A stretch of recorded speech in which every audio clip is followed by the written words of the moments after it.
Assalamualaikum and hi everyone. Okay, wishing you guys having a great day. Okay, so for today, me and my team members are going to discuss about the comparison between these two companies, which is Malaysia Steelworks KL Berhad and also Eonmetall Group Berhad. Okay, based on what? Based from their financial aspects and also non-financial aspects. Okay, but before we go any further, please let me introduce my team members. Alright, so the first one we have is IQBAL bin SAIFUL ANWAR.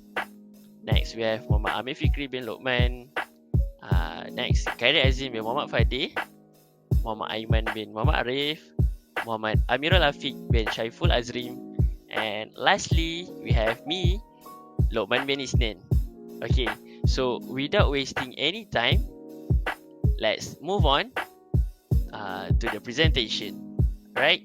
Let's go. Hi, my name is Azim and I will present about Eonmetall Group Berhad background first.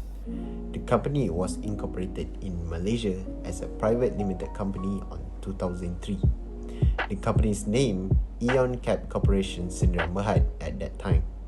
However, in 2004, the company changed into a public limited company and known as Eon Cap Corporation Berhad, and in 2005, they changed the name into Eonmetall Group Berhad.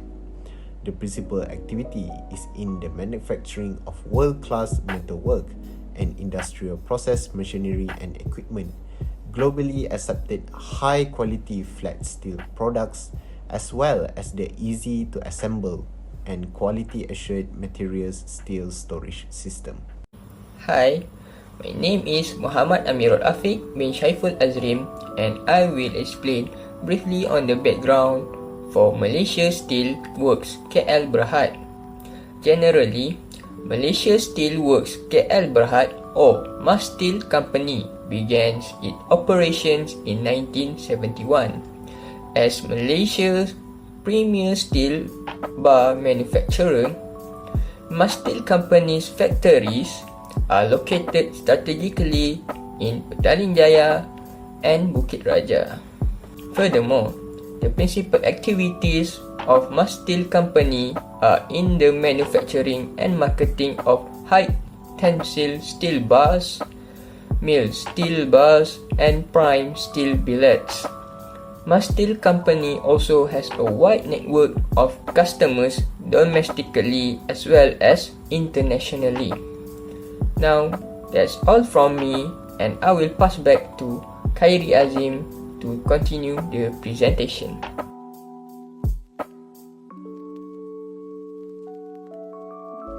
Next, we have analyzed both companies' statement of financial position from year 2017 until year 2021. I will explain the current ratio for both companies first. So what is current ratio?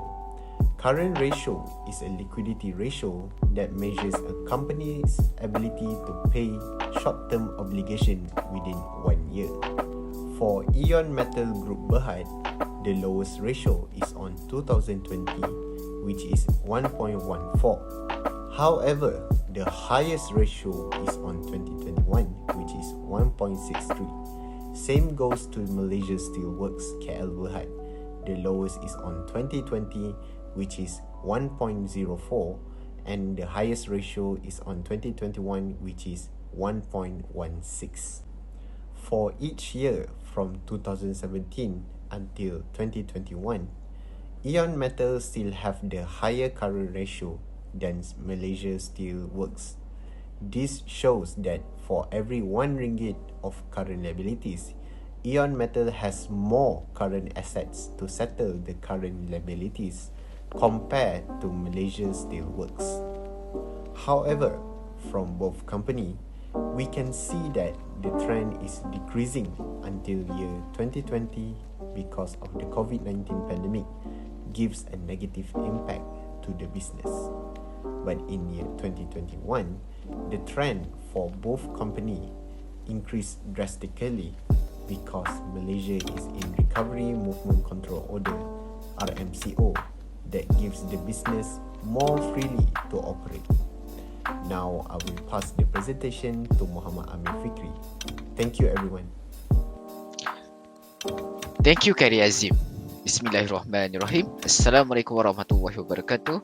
My name is Muhammad Amir Fikri bin LOKMAN, and I will discuss the profitability ratio, specifically the gross profit margin. So, what is the gross profit margin? The gross profit margin is a statistic used by analysts to analyze a company financial health by estimating the amount of money left over from the product sales after deducting the cost of goods sold.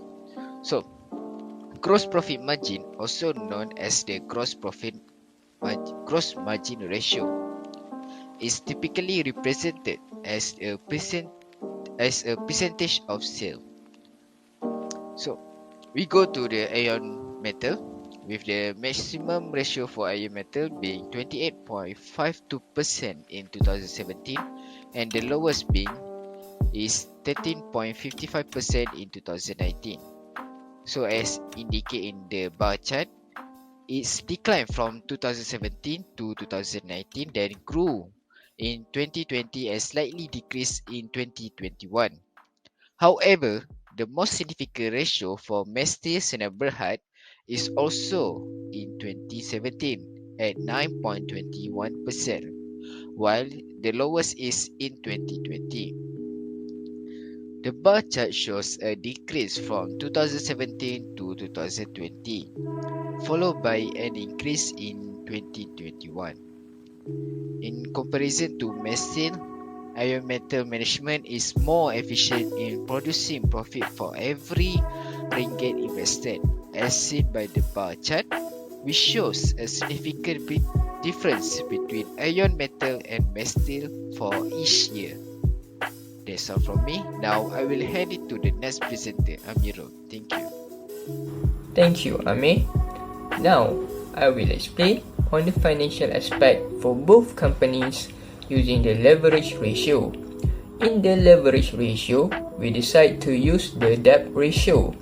Basically, debt ratio measures the extent to which a firm uses debt to finance its assets. Or, in a simple way, it measures how much debt are used to finance the firm's asset. So, let us look on the debt ratio of Eonmetall company first. Before that, we use bar chart to analyze the ratio for 5 years, which are from 2017 until 2021. As we can see, the lowest debt ratio for Eonmetall company is 36% for the year ended 2017, and the highest debt ratio is 50% for the year ended 2020. Meanwhile, for Masteel company, debt position is the lowest for the year 2017, which is 51%, and the highest debt ratio is 55% for the year ended 2020. From both companies, we can see that in the year 2020 is the highest because of the impact from the COVID-19 pandemic. A debt ratio of 50% and 55% means that the creditors have supplied more than half the firm's total financing. The higher financial leverage means that the companies will probably find it difficult to borrow additional funds without first raising more equity capital. The creditors will also be reluctant to grant more loans as the risk that the both companies may not be able to pay them back on time is higher. Hence, we can conclude that the Eonmetall company debt's position is better than Masteel companies because the creditors prefer low debt ratios so it can reduce the potential loss. That's all from me. I will now pass the presentation to Lukman. Thank you.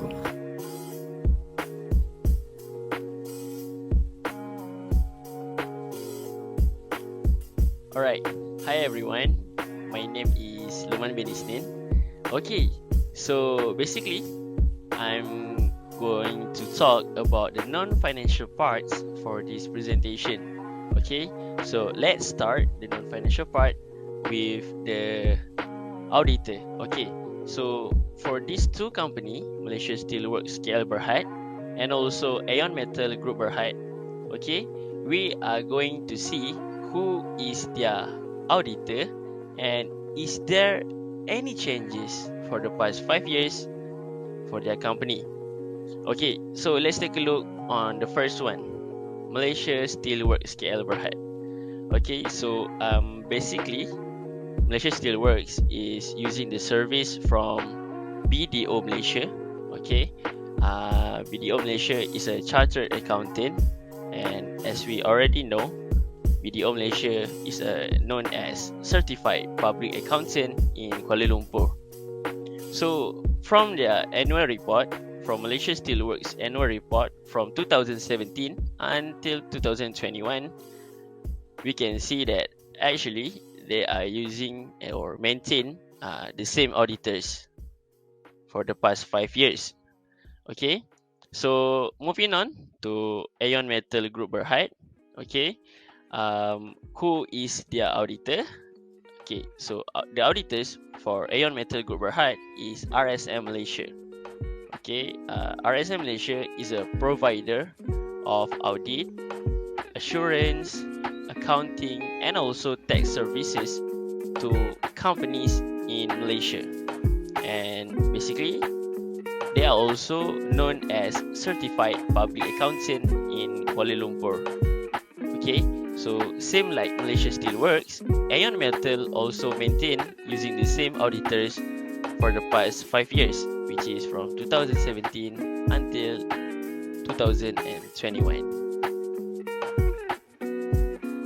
Alright, let's proceed to the composition of the board. Okay, so what is the difference of the composition of the board between Eonmetall and also Masteel? Okay, so let's take a look on the first one, Eonmetall. Okay, so from the annual report, we can conclude that from 2017 until 2019, the board consists of 7 members, which is 2 executive directors, 1 non-independent non-executive director, and also 4 independent non-executive directors. Okay, but in 2020, there is slightly changes. Okay, what is the changes? The changes is in 2020, the board consists of still maintaining the numbers of members, which is 7, but increasing their executive directors from 2 into 3 executive directors, 1 non-independent non-executive director, and also reducing their independent non-executive directors from 4 into 3%. Okay, so basically there's a slightly changes between 2017 until 19 and 2020.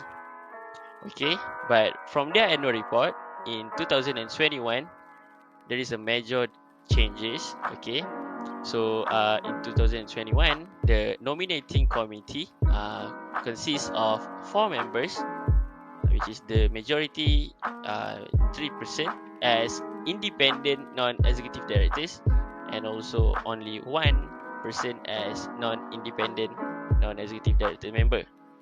So basically, we can see that there's 3 phase of changes in Eonmetall for the past 5 years. Okay, moving on to Masteel. Okay, from their annual report, we can conclude that from 2017 until 2021, the board currently consists of 8 members, which is divided into half. Consists of 4% as executive director and also 4% as independent non-executive directors. Okay, so for the past 5 years, the composition of the board for Masteel, basically there is no changes. Okay.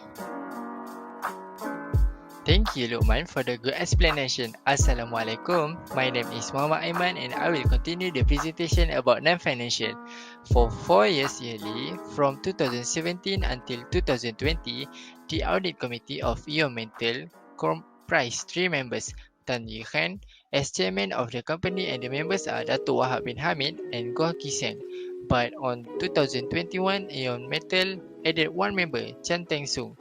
Tan Ying Han, Dato' Wahab and Chan Teng Sung are independent non-executive directors, while Goh Ki Seng is non-independent non-executive director.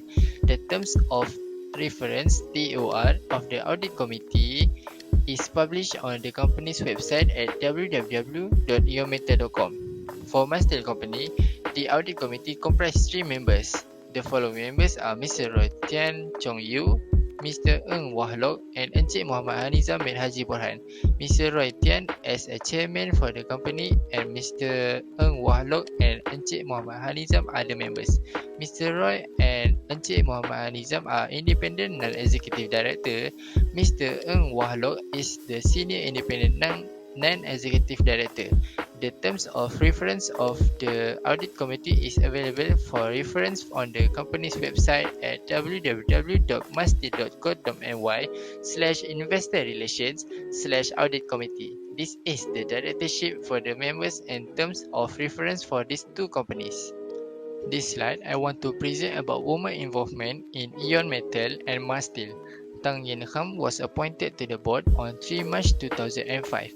She is the chairman of audit committee and she was independent non-executive director.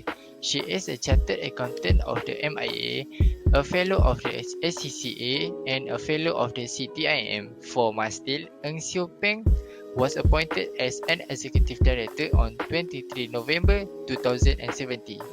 She does not hold any directorship in any other public company. She obtained a Master of Business Administration with specialization in finance from the University of Southern Queensland, Australia.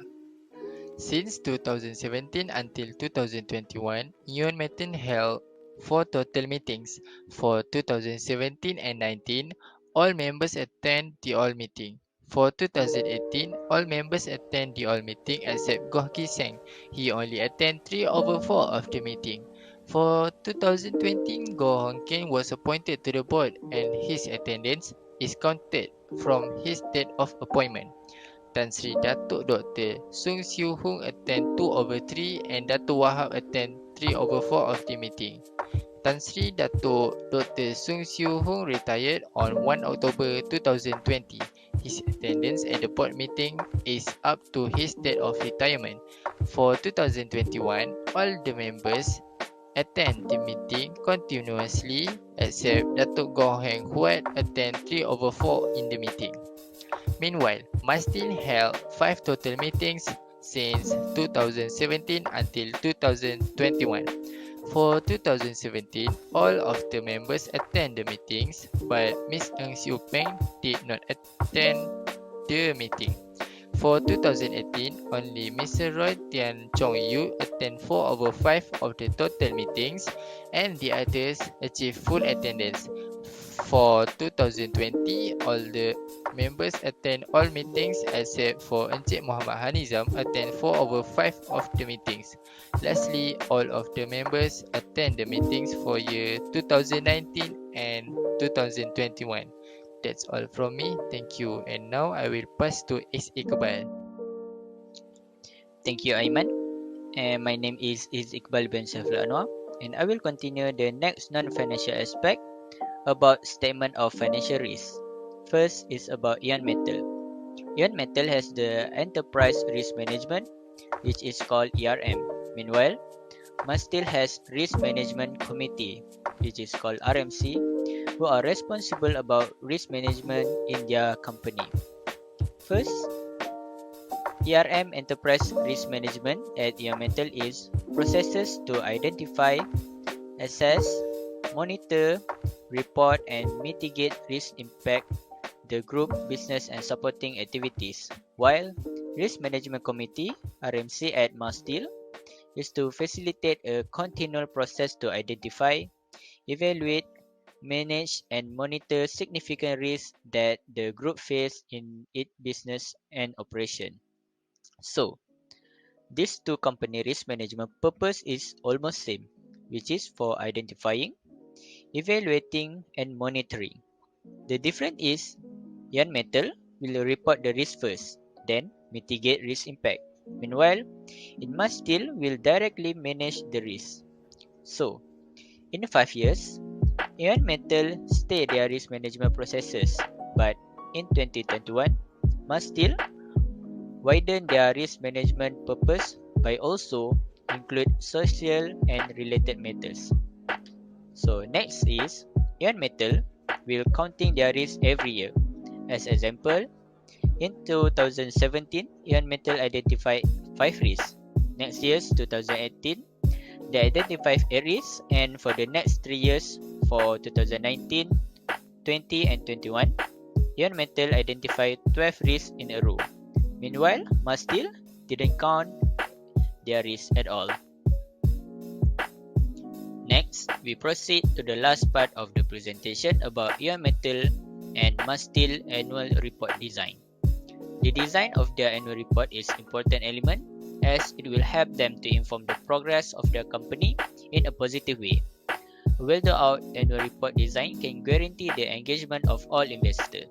First is about their front page. As we can see from the picture below, Eonmetall use a very unrelated image for their front page. Meanwhile, Masteel use a very good picture that related to their business, which is those two company based by metal.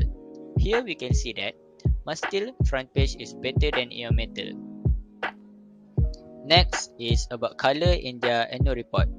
Using color is important because color allows the report to grabbing those readers' attention just where it need to be. As we can see, Eonmetall annual report is quite dull because they only use black and white color in their annual report. Meanwhile, Masteel use vivid color which is lit by pink color, followed by others color in their report.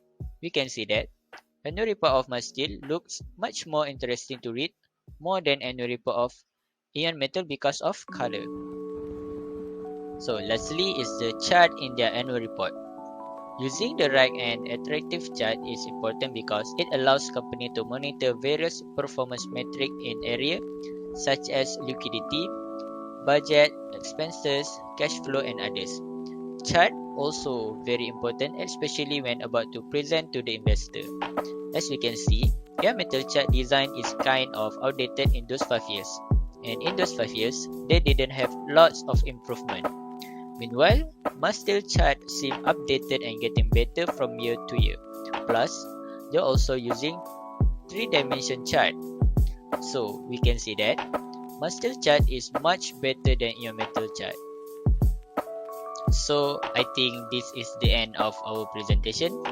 Thank you so much for our beloved Sir Muklis and my fellow classmates for lending your time to listening to our presentation today.